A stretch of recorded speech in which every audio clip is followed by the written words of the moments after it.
meditation is both an art and a science.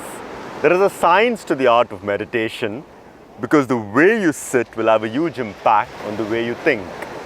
The way you breathe will have a huge impact on the way you think. And eventually you'll begin to find spaces of silence where the thinking is not even happening. Once you start to appreciate these spaces of silence, you'll find that they're immensely rewarding because they're very restful. In that space of rest, you will find that if you can make that longer or you can make that multiple times during a day, nothing much can trouble you or irritate you. This is one of the things that we are going to focus on. The other thing, since we are by the sea here in Goa, is we're going to focus on what is to be in a flow state. How do you make your life such that you're constantly in a state of flow? The most important thing that we got to understand is a lot of people around the world are attempting meditation. Most of them attempting it when they're going through some stress in life. That's not the right approach. You have to settle the health of your body. You have to settle your ability to breathe nice and deep. You have to settle your fundamental principles of living, the way you interact with people. If you cheat somebody, you cannot be meditative. The way you deal with your own self, if you don't have a certain sort of willpower, you don't have certain sort of agni, these things are very, very critical. Once all this happens, meditation is the flowering of a person with tremendous amount of energy. Now that energy, or prana as we like to call it, prana is the best word. So what I'm here to share is that rather than fix a goal for your life, because your goal will be based on your current energetic pattern. It's like this, you're climbing up a mountain. At a certain point, you can see a certain stretch of land, clouds, and so on, and you have a vision of life. Now, you can continue to live your life based on that, or you can take the singular risk of saying, let me go higher up the mountain, let me not fix a goal just now, let me go higher up the mountain and then see what happens. In the context of yoga and prana especially, it simply means that you increase the prana, the vitality in you, without really saying that I need to accomplish this, I need to be in this relationship, or I need to do this. You just increase that day in and day out. A week later, you'll find that your vision of life has changed. Now, you know this from your experience because when you're sick, when you have a fever, when you have a cold, you're not really thinking about solving great problems in your life or your neighbors or the world. You're just trying to survive.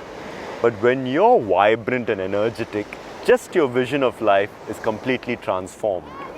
So in the yoga practice, this is what we are trying to do. I really don't know what I want to do in life. Whatever I think and decide currently will be based on how energetic I am today. If I say that for the next 1 month or the next 21 days, I will focus on eating the right food, sleeping rightly, exercising, meditating rightly, so that I'm more energetic after 3 weeks. And then I assess what is my life goal. And if this goes on and on and on, and I'm not worried about changing my life goal, I'm only pivoting my entire life experience on being more and more vibrant in the best way, to have more and more prana. So as this prana goes up and up and up and up, there will come a point where my vision of life keeps changing as I'm going higher up the mountain. If this is something that you can relate to or it interests you, then we have a conversation. Because then everything we do is about just improving the prana and vitality. Because when you're overflowing with prana, you're naturally a loving person. When you have very little energy in you, you'll be jealous or stubborn or irritable. But when you're flowing, love, creativity, all these happen from a flowing, overflowing person. In that context, the ocean, the sea is very important because it teaches us to be in a state of flow. You can keep swimming, as we've tried, you can keep swimming against the current. It may strengthen you to a certain point, but eventually it's not going to last. But when you have the ability to flow with water, to flow with the waves, it changes your entire life itself. So let's do a short meditation on the flow state. So come into a seated position. You can either take Siddhasana like this or Swastikasana. So this toe in the crook of this knee and this toe in the crook of this knee. Putting it in this space here allows my back to then be straight. The thumb and the index finger touch, Jnana Mudra. This is going to put some strain on my lower back. I need to have a lot of strength to hold. This is a much more practical way of doing the same mudra. I roll up the tongue to touch the upper palate, Kechri Mudra. I immediately come into a state of focus. The eyes, they start to focus above the eyebrow center. So, Shambhavi Mudra, and I come again into a state of focus. So once you've done that, let's take half a minute to just feel grounded. So you can close your eyes and you can start to just listen a little bit of the waves and my voice.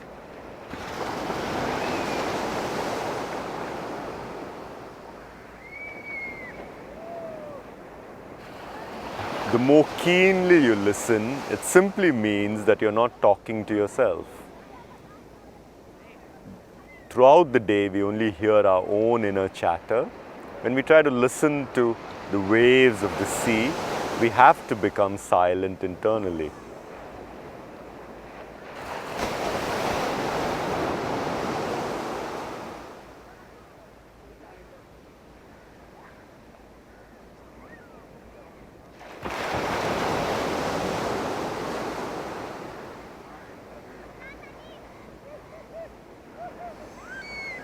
Bring your awareness to your breathing now. It is not about you sucking in air into your lungs and expelling it out. It is just about coming to a realization that nature, the cosmos, is breathing, sending in air into your lungs, and it's coming out.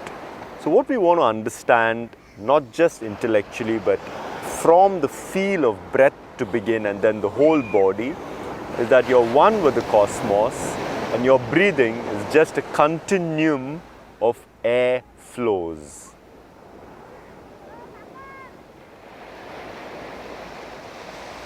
To bring some structure to that, let's count down 5 slow breaths.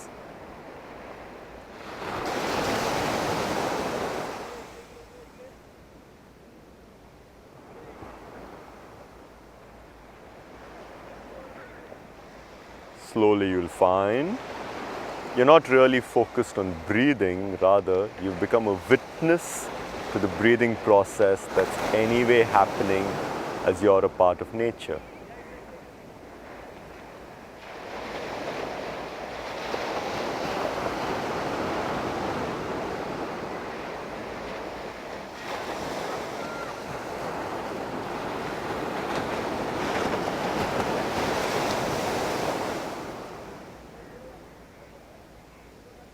And as your breathing gets longer and more rhythmic, it's as if the clouds of your thoughts clear away. And your mind is now a blue, clear sky.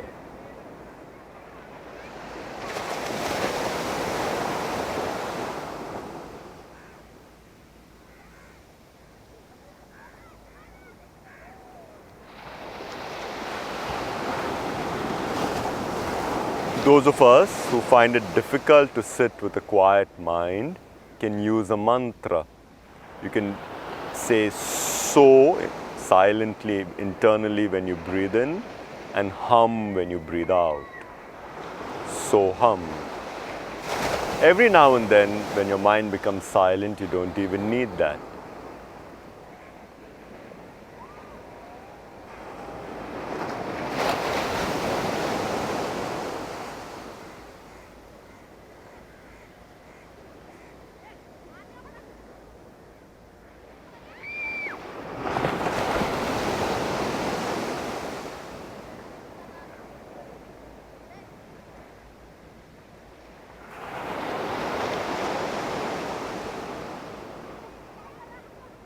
And bring your awareness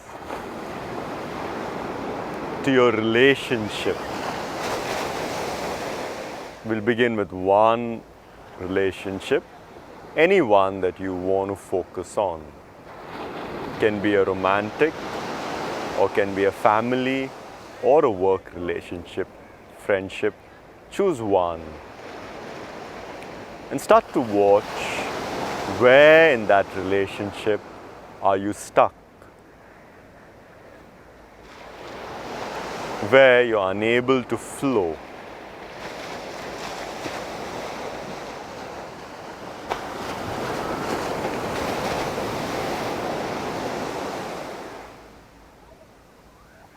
And let's move from our mind space, falling down into our heart space.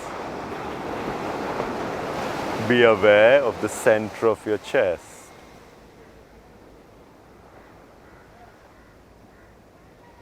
From here, begin to feel that you're opening up your chest, heart, opening up all of you to come into a flow state. Wave after wave, with your breathing, you're opening up.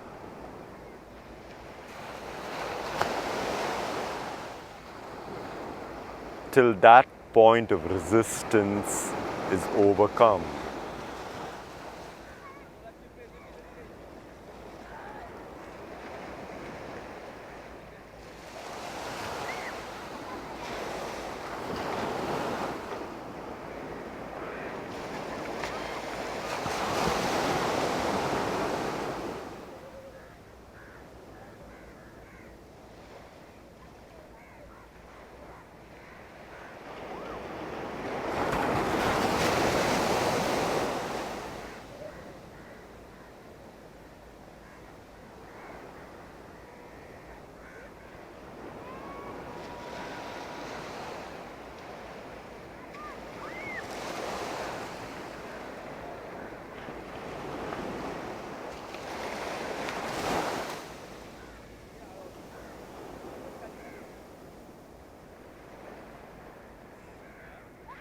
And slowly, let's expand that open space to all our relationships, so that the way we relate to one another is just the way we want to relate to ourselves. If I can create a certain distance between my mind and myself, and I treat myself in a certain manner, can I treat everybody similarly?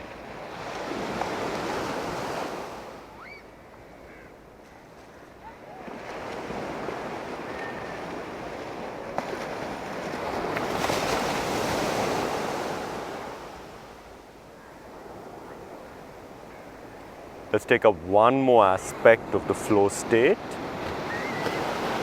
The final one we look at is career and work. It's an integral part of what we do. Often we speak of work-life balance, and even in the usage of the word, we are saying that work is not a part of life. If we change the nomenclature in our mind, and we remove work from being not life, it helps us to see work as an expression of our life.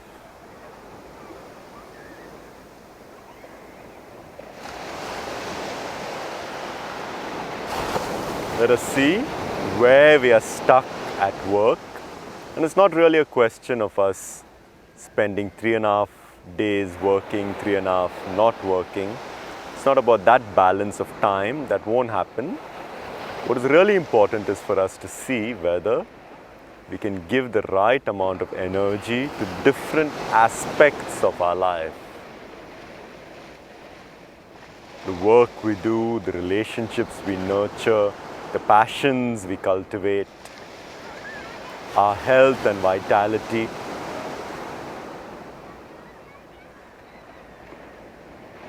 Let's focus on the eyebrow center to encounter the biggest resistance we have when it comes to our work. And as you breathe in and out, wave after wave, let's expand so that we're able to overcome that.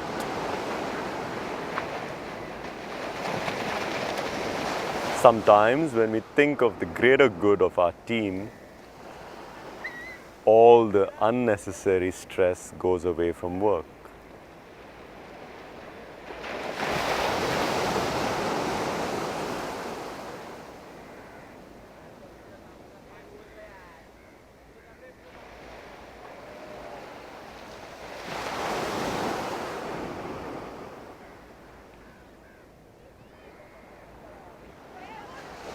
And just as we are focused at the heart space for relationship and the eyebrow center space for work, let's complete by bringing our awareness to the very base of the spine where all energy is dormant. Our love, our work is all dependent on us being energetic. So visualize a white light at the base of your spine. And as you inhale, let this white light move up through your spine to the eyebrow center. Keep the light there and exhale. Now from this eyebrow center, inhale and let this white light spread through your body, energizing each and every cell. It's an absolute miracle that the trillions of cells that make us all have one integral theme or idea of who you are. It's important for us to be energized at a cellular level before we worry about the other issues in our life. Cellular rejuvenation. White light spreading into every cell in your face, arms, chest, bones, intestines, organs, liver, stomach, genital area, legs, toes, till you're becoming vibrant with a white light. And let this be your go-to prayer to keep the vitality of your body intact, body-mind.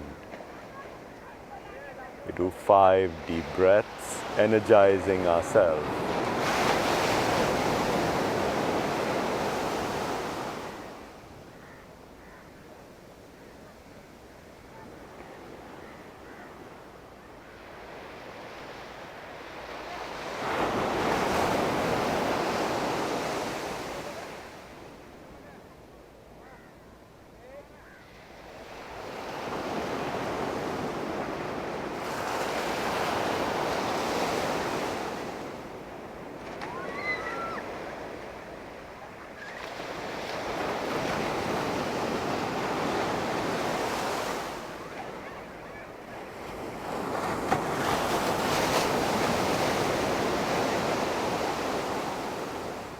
I'm in eternal gratitude that I have a chance to be by the ocean, to just enjoy the beauty of a sunrise and a sunset. It is these simple pleasures of life that we are training for. We grew up in a generation that valued multitasking, and increasingly we are finding that it's only when we monotask, we can do many things in a day, but at any given point of time we focus on one. The art of monotasking, the art of meditation, and to eventually explode from there to come into states of flow, to come into states of yoga. I wish you all the very best, and at the next time we'll look at a different element. So this was water, this was flow. We'll look at different elements as we do different meditations together. Namaste.